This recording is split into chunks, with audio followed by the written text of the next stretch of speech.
की वीडियो है ये मैं हिंदी में बनाने जा रहा हूँ क्योंकि ये काफ़ी ज़्यादा इन्फॉर्मेशनल वीडियो है। ये एसीएल के टॉपिक के ऊपर है, जो इनकी नी में इंजरी हो जाती है। ये मोस्टली प्लेयर्स की होती है, इसलिए ये मैं हिंदी में इसलिए बना रहा हूँ ताकि जो ऑडियंस है इसको ज़्यादा समझ में आए और जो भी देखे सबको ये वीडियो समझ में।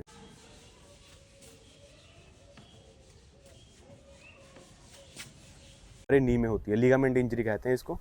ये बहुत ही कॉमन इंजरी है, सडनली हो जाती है ये इंजरी। इसका कभी भी हो सकती है इंजरी, जैसे हमने ऊंची छलांग लगा दी या फुटबॉल खेलते हो, क्रिकेट खेलते और बट इस इंजरी के बारे में बहुत ही ज़्यादा कम लोगों को पता है इस इंजरी के बारे में। तो आज हम इसी इंजरी की बात करेंगे। साथ साथ मैं अपनी पुरानी वीडियो भी अटैच कर दूंगा और अपना एक्सपीरियंस भी शेयर करूंगा। मेरे लगभग ना दिसंबर की स्टार्टिंग में हुई थी। तो पहले तो मैंने इस इंजरी को मतलब इतना ज़्यादा सोचा नहीं इसके बारे में। मुझे लगा जैसे कोमनी, जैसे हमारे मोच वगैरह आ जाती है, देसी डॉक्टर वगैरह को दिखाया था। उसमें ना उन्होंने जस्ट ऐसे बोल दिया कि ये मांस फटा हुआ है, टकोर करने की ज़रूरत है। हफ्ता 10 दिन तक तो मैंने मतलब सिंपली देसी नुस्खा किया। बट बाद में जब इसकी स्वेलिंग कम नहीं हो रही थी तो मैंने एक एमबीबीएस डॉक्टर से कंसल्ट किया। तो उन्होंने मुझे होता क्या है एमआरआई लिख कर दे दिया। तो एमआरआई में ये चीज़ कंफर्म हो गई थी कि इस नी में, मेरी जो लेफ़्ट नी है, इसमें लिगामेंट इंजरी हो गई है। तो पहले तो ये बहुत ही ज़्यादा शॉकिंग था मेरे लिए। 1 महीने तक लगभग मैंने नी ब्रेस बांध के रखा था। तो लात को बिल्कुल सीधा रखना पड़ता है। लात की ना जो मूवमेंट होती है, जो लेग की मूवमेंट होती है, वो बिल्कुल ही ख़त्म हो गई थी। तो फिर धीरे धीरे वज़न देना शुरू किया मैंने। जैसे लोग बोलते हैं 6 महीने लगते हैं, 5 महीने लगते हैं और 8-8, 9-9 महीने लगते हैं कि सर्जरी होनी ही होनी है। ये मैंने कोई सर्जरी वगैरह नहीं कराई है। जो मेरी लिगामेंट एसीएल की इंजरी थी, इनमें भी 3 ग्रेड होते हैं। ग्रेड फर्स्ट होता है, ग्रेड सेकंड होता है, ग्रेड थर्ड होता है। जो फर्स्ट ग्रेड होता है वो तो लगभग 1 हफ्ते में ठीक हो जाता है। सेकंड ग्रेड में लगभग 4 से 6 हफ्ते लगते हैं। और मेरा था जो, ये था मेरा 2 से 3 ग्रेड के बीच में था। अगर हम किसी सर्जन के पास जाते हैं तो वो तो हमें सीधा मतलब यही सलाह देते हैं कि आपको सर्जरी करानी पड़ेगी। बट जो मेरे डॉक्टर थे उन्होंने कहा कि ये मतलब ऐसे ही ठीक हो जाएगा। 2-3 ग्रेड की इंजरी, ये इंजरी बहुत ही ज़्यादा कॉमन होती है, प्लेयर्स को होती है ज़्यादा। ये सडन मूवमेंट के कारण ये इंजरी हो गई थी। बट अब फ़िलहाल आपको मैं, लगभग 2 मंथ हो गए मुझे इस इंजरी से रिकवर हुए हुए। अभी भी मेरा प्रोसेस कंटिन्यू चल रहा है, थेरेपी वगैरह मैं ले रहा हूँ।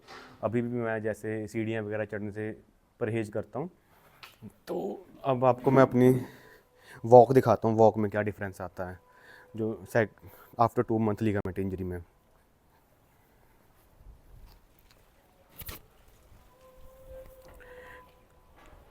काफ़ी हद तक मैंने अपनी वॉक को इम्प्रूव कर लिया है। ये वॉक जब हम है ना अपनी रिकवरी के साथ साथ हम अपनी वॉक को इम्प्रूव करते हैं, उसमें काफ़ी ज़्यादा फ़र्क पड़ता है। जैसे आपको पहले अपना माइंडसेट बनाना पड़ेगा कि मुझे कोई इंजरी हुई ही नहीं है। अगर आप ऐसी सोच कर डर डर के चलोगे तो आपकी इसमें लिगामेंट इंजरी में आपकी मतलब जो वॉक है वो हमेशा के लिए भी थोड़ी टेढ़ी हो सकती है। बट जो ये वॉक है, इसको इम्प्रूव करने के भी कई तरीके हैं। पहले मैंने ना छोटे छोटे बेबी स्टेप लेने शुरू किए जब मैं चलने लगा। पहले तो इस लेग में वेट ही नहीं आता था मेरा, बट अब इससे अच्छी तरह मैं चलने लग गया हूँ। एक चीज़ और आप नोट कर सकते हो, बैलेंस एक्सरसाइज बहुत ही ज़्यादा ज़रूरी है इसमें। बैलेंस एक्सरसाइज में क्या करना है, आपको एक ही लाइन में दोनों पैर रख के सीधा सीधा तो चलना है। ये अभी थोड़ी सी आगे जाके इम्प्रूव होगी। जैसे अब मुझे 2 मंथ हुए हैं लगभग, मैंने साइकिलिंग वगैरह शुरू कर दी है।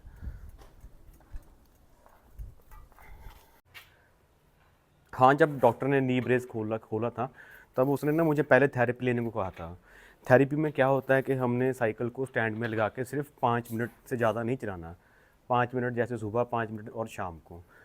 बट अब मुझे लगभग थेरेपी लेते हुए 1 मंथ हो गया है। अब जैसे मैं कार वगैरह भी ड्राइव कर लेता हूँ, बाइक स्कूटी वगैरह भी कर लेता हूँ। बट हाँ, इसमें एक चीज़ का हमें बहुत ही ज़्यादा ध्यान रखना है, जैसे सडन मूवमेंट नहीं करनी, जैसे इस लेग से किक वगैरह नहीं मारनी, जैसे कोई जंप वगैरह नहीं मारना अभी। क्योंकि फ़िलहाल जो नी में लिगामेंट होते हैं वो कच्चे होते हैं, इसका दोबारा से टूटने का भी डर होता है।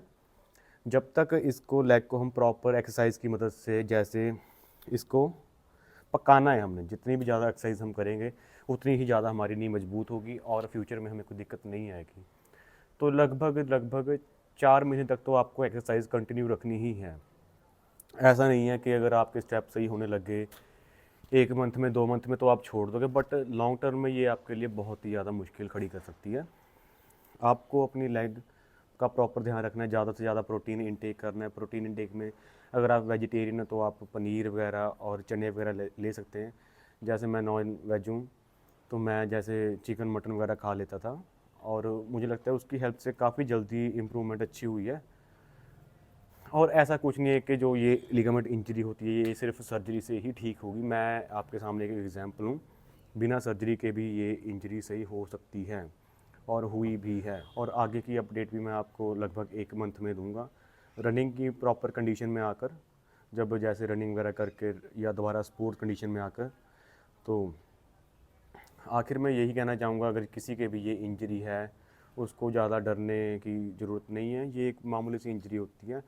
जब हम डॉक्टर के पास जाते हैं ना तो वो हमें ज़्यादा डरा देते हैं, जैसे ये जी सर्जरी ही होगी, 3 मंथ तक आपको वॉक भी नहीं करनी है, आपको डंडा लेकर चलना है। अभी लगभग 2 मंथ ही हुए हैं और आप मेरी वॉक में देख ही सकते हैं कितनी ज़्यादा इम्प्रूवमेंट है। और मैं अपनी पुरानी वीडियो भी एक 1 डेढ़ महीना पहले वाली भी आप इसमें वीडियो में अटैच कर दूंगा, आपको पता चल जाएगा कि फ़र्क इसमें, जो मेरी वॉक में फ़र्क है।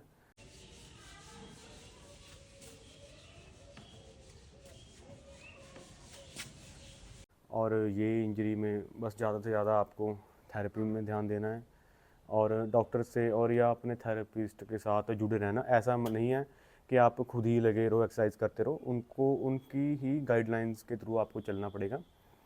और ज़्यादा एकदम इसमें हमने जोर नहीं लगाना, धीरे धीरे जैसे इम्प्रूवमेंट हमारी होती जाएगी बॉडी की, वैसे वैसे ये नी हमारी प्रॉपर ठीक होती रहेगी। कि अगर वीडियो आपको जेन्युइन कंटेंट लगा, अच्छा लगा, तो सब्सक्राइब ज़रूर करना। And thank you.